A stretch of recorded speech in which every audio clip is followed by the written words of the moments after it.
prediction for the future, starting with you, David Jones, at the end, and then working through the panel. I think there's going to be a rise of superhumans that actually turn their phones off and they turn their glasses off and they actually relate at a human level, and they don't give a rat's about the information, and they'll ultimately actually understand people better and do their job better as a result. So, got to make sure we can separate what the mobile device does, whatever it happens to be, whether it's a tablet or a smartphone or a watch or a piece of wearable tech. You've got to be able to separate what it does for you as adding to your life, adding to your productivity or whatever it happens to be, but actually being able to step back from it and actually put it down, or put it in your ears and listen to the music or listen to what it is that it's actually going on. It doesn't necessarily need to be the driver, I think, of everything you do. Apps aren't dead. HTML5 is... Yes, they are. Here we go. Right, let's go outside. I'm looking forward to technology being invisible.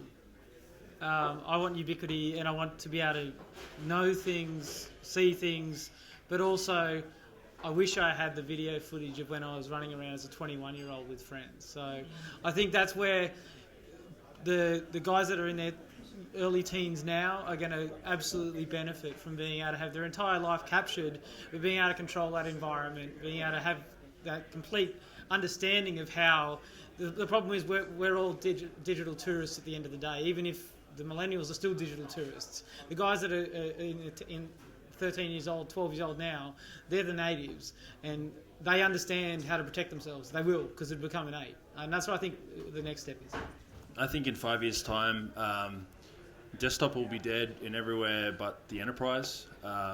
Mobile will be the old technology, and wearable computing, be it glass or watches or however it looks, will be the thing that people are now either doing or just really rapidly getting into.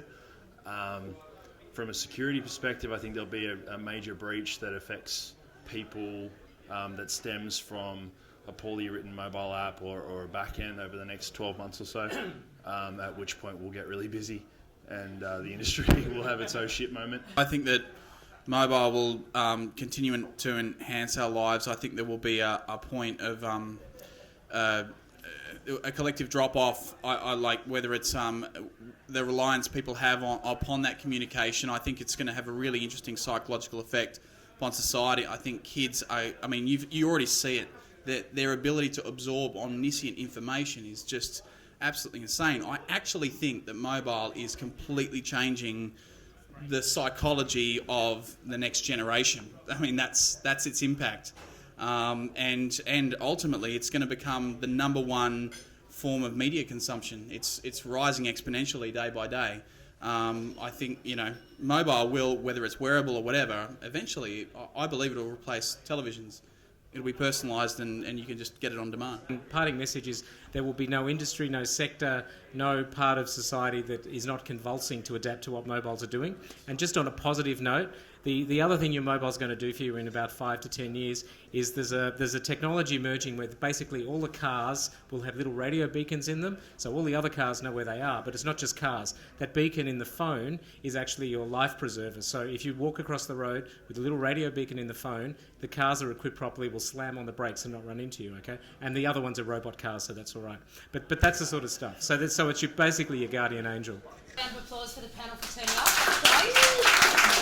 up.